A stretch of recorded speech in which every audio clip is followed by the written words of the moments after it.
What is going on, everybody? Welcome to another Jack of All Trades YouTube video. We're jumping into one of my favorite Division 2 builds that has stood the test of time. It has helped my team out through many a legendary, and it has helped me out in solo during some legendary boss fights. This is an amazing build, and I think you're gonna love it. It's a hybrid, just like a lot of my builds, as you're starting to get familiar with. We're doing damage, but we're doing a lot more than that. So let's jump in the game and take a look at what we got going on here. Alright, so I call this one the Guardian's Wrath. It's a hybrid between a healer and a damage build. We're full skill on this one, focusing on damage from our turret. It's hitting super hard, and we're putting out crazy heals as well. So we're able to support the team. This is specifically made for legendary. Again, a group or solo. Like I mentioned in the intro, I've used this to solo some stages as on some of my first clears for some of the legendaries as I was getting familiar. Really great for that. And it also puts out major heals for your team. It's overkill for heroic, for sure. This is a legendary level build. Now, it's a skill build that's heals and damage. We're doing damage with the turret. Best damage skill for legendary. The playstyle is more passive with this one. We're mostly staying back and making sure we have good placement of our hive for our team and making sure our turret is always engaged. And we're really only popping out of cover to proc our talents. It's not a super complicated build. We are using some exotics, which one of them is necessary. We'll get into that. It's more about finding the ones with the right roles, but skill builds are generally easier to farm for because you don't need to worry about the percentage roll on your core attribute. It always comes skill tier. So I'd say it's pretty easy to farm for. Alright, let's get into what is going on here. We're doing a skill build, okay? Now, a lot of the idea that spawned this build is a lot of the times when people are putting together skill builds, if it's like a classic drone turret, what they're going to have going on is these kinds of rolls. Everyone goes skill damage and then skill haste. We've seen that a lot in this game, and even at this point in the game where you'd think people are starting to get more creative, everyone's rolling skill haste as a secondary. And it's honestly, I think, a waste of the second minor attribute slot for at least specifically a drone turret build. You're never really going to have your skills go down that much unless you're using something that is a consumable skill like the cluster bomb or something like that. There's no point in running skill haste as a secondary minor attribute. We could do so much more with that. There's been some builds where people will run explosive resistance. I've played around with that. Really good for legendary. You could run armor regen everywhere. You could run crits everywhere. It's opening up a lot more possibility and a lot more hybridization with that second attribute. At its core, a damage skill build is pretty simple. You want 6 skill tiers. So we got skill tiers everywhere here, plus the one from Technician. And then you want a skill damage chest. You run this, the one I was showing you before had glass on it. You do, something like this. And then you want a damage backpack talent. And then you want a damage talent on your weapon in sync. Or we have the capacitor here is the best. There's almost never any reason to not use the capacitor on a skill build. Very rarely. And then you have skill damage rolled everywhere. And that's pretty much it. That's how you're going to hit the hardest with a skill build in this game. There's not really that many exotics that are even going to help you do that much more damage. There's the waveform here, which we're not going to get into. It's not applicable for this build, but I also don't think it's that strong either. So yeah, it's pretty simple. It really comes down to one roll of skill damage. So what we're doing here is we're taking our second roll everywhere and we're putting repair skills. Alright, so all our pieces, pretty straightforward. we're running 3-piece Empress because it's just the best for skill build with that efficiency, right? I'm speccing more towards damage here. We'll talk about that in some variations. But everything is skill damage, repair skills. All our mods are repair skills. There's no skill damage mods. So we're opting to go repair skills here and everywhere. Skill damage repair. Same thing everywhere across the board. So that's where the build came from. Mixing skill damage and repair skills into one system. Now there's 2 core pieces that are really making this shine and making it work so effectively together. Okay? Kinetic momentum on the chest gives you, at full stack, 30% skill damage and 60% skill repair just from the chest. So we're taking advantage of both sides of the kinetic momentum talent. A lot of times you'll use it just for the damage aspect because it is also one of the best in slot purely for skill damage, but we're also taking advantage of the amazing skill repair that we're getting from that as well. And then the other piece is the BTSU data gloves. So we were talking about skill haste. We're not running skill haste anywhere. Now, for something like the turret, not the end of the world. But for the repair hive, the restorer hive, we want our charges to be able to come back quickly. But we still have a 1-second refill speed, and that is purely from the BTSU data gloves. These are amazing.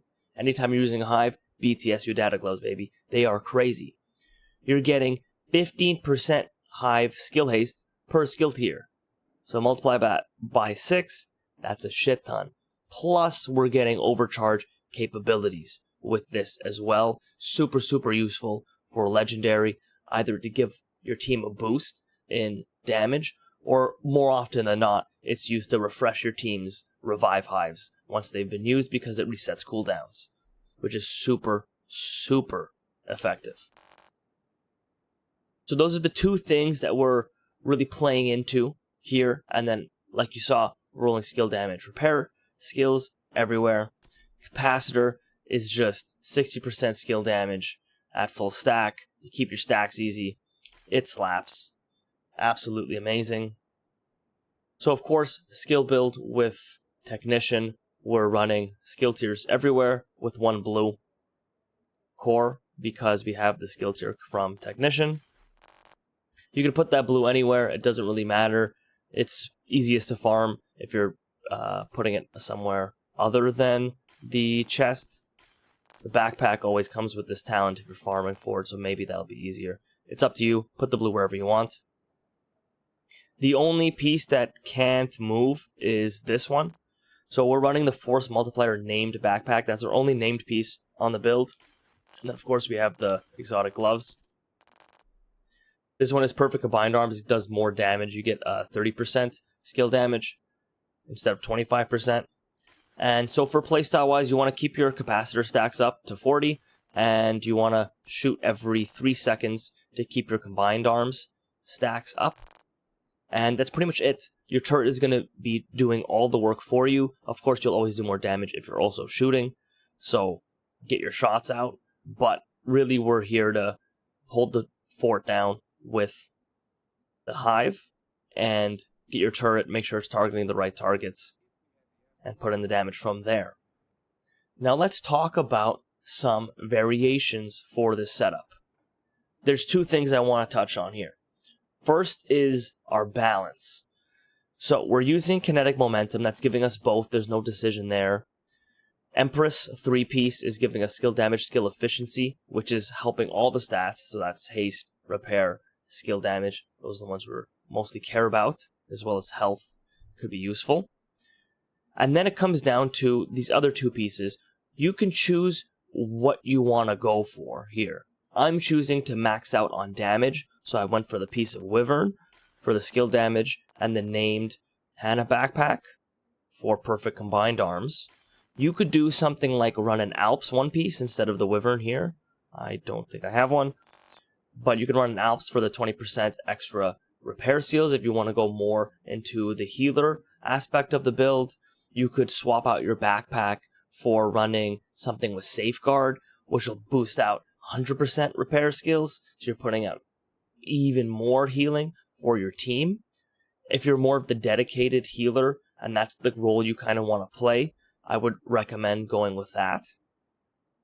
But here, for most of the time that I find I'm using this build, it's to put out damage, and usually if our team comp is good, the healing is a nice to have, but we're not relying on it unless we're doing something really crazy.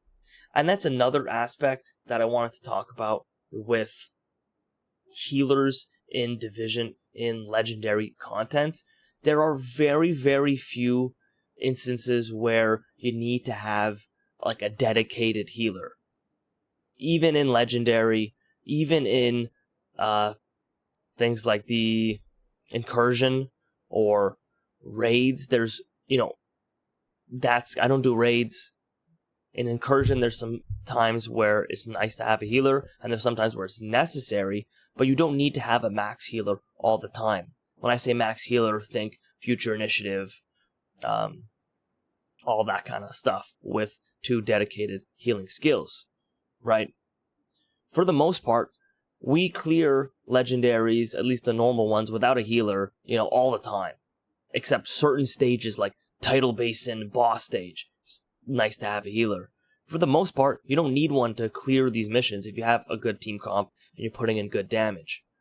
Running this sort of build lets you get some heals, which is nice, but you're not completely useless in every other department. You're still putting in the work on the damage front as well, and getting heals out. So I find this a much more effective balance for the vast majority of legendary level content. You still get to be a team player and support your team. Everyone's going to love having a healer, of course, but we're also putting in the work on the damage front. And if things get dicey, this will hold the fort down in a clutch scenario, in a solo scenario. This is one of my most reliable builds. Alright, getting back into variations. So we talked about skewing towards damage or repair in the healer aspect of the Guardian's Wrath build. The other thing you can do is, if you're soloing, for our mods here, we have repair skills everywhere. Now, if you're soloing, incoming repairs is what you're going to run on these 3 slots. So repair skills affects the healing that your skills do outwardly. Incoming repairs affects the healing that you take in individually as a player. So if you run incoming repairs everywhere, your team is going to get significantly less heals, but you're going to get significantly more. That's why I'd recommend running repair skills by default if you're going to be doing group content. But when you're soloing, just swap your mods out to incoming repairs, and because it's a multiplicative stat, it'll scale higher than just running more repair skills, and you'll get much more heals for yourself in the solo context.